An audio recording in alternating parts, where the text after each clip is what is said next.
যখন বরবাদ শেষ হবে তাণ্ডব আসবে, আবার তাণ্ডব আবার বরবাদের রেকর্ড ব্রেক করুক, এটা আমরা চাই।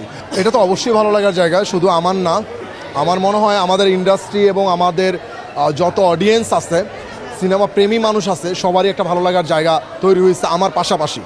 কজ দেখেন এই সিনেমাটা ভালো যাচ্ছে, তুফানের রেকর্ড ব্রেক করতেছে সবাই বলতেছে, আবার যখন বরবাদ শেষ হবে তাণ্ডব আসবে, আবার তাণ্ডব আবার বরবাদের রেকর্ড ব্রেক করুক, এটা আমরা চাই।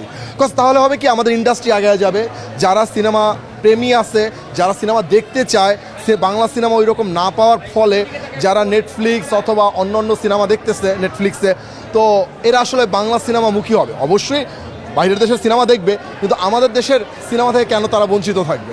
সো এটা পজিটিভ সাইন আমার মনে হয়, এবং এটা সবারই ভালো লাগবে। আপনারা যারা আছেন সকলেই ভালো লাগার কথা। দেখেন আমার কাছে মনে হয় না যে পরিচালকের সংকট আছে, পরিচালক আছে, তারা হয়তো বা ঠিকঠাক সুযোগ পাচ্ছে না। যদি ঠিকঠাক সুযোগ পায়, যেমন আমি বের হয়েছি, এরকম আমার মতো আরও অনেক ডিরেক্টর আছে, আমার বিশ্বাস তারাও ভালো করবে।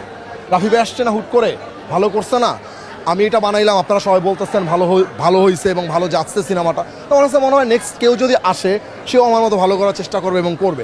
এইখানে ভালোর বিকল্প নেই, ভালো না করবেন এখানে কেউ থাকতে পারবে না, এক সেকেন্ডও টিকতে পারবে না। সো আছে, পরিচালক আছে ভাই।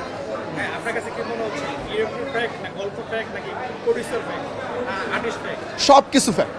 একটা সিনেমার গল্প বলার জন্য producer, director, artist, music, BGM, গান, সিঙ্গার, আপনি যাই বলেন না কেন, একটা প্রোডাকশনের ছেলেও ফ্যাক্ট যে চা এনে দেয়। ট্রাস্ট মি, সবারই সিনেমা সব ভালো হইতে হবে, সব ভালো হইতে হবে, একদম সব ভালো হইতে হবে, সব ভালো হইতে হবে। না পরিপূর্ণ প্যাকেজ পাইছি তা না, অনেক কিছু আমাকে মানে একটু মেনটেন করে যাইতে হয়েছে। সব জায়গায় একটা জায়গায় যখন যাব, 100 লোকের সাথে যখন কাজ করব, সেটার মধ্যে সব মানে 100 জনই যে 100% থাকবে বিষয়টা এরকম না। এর মধ্যে ছিল ঝাপসা কিছু ছিল, এটা ম্যানেজ করতে হয়েছে। সাকিব ভাই, হ্যাঁ সাকিব ভাই শুটিং করার পরেই বলছে যে উড়াই দিছিস, ভালো বানাইছিস।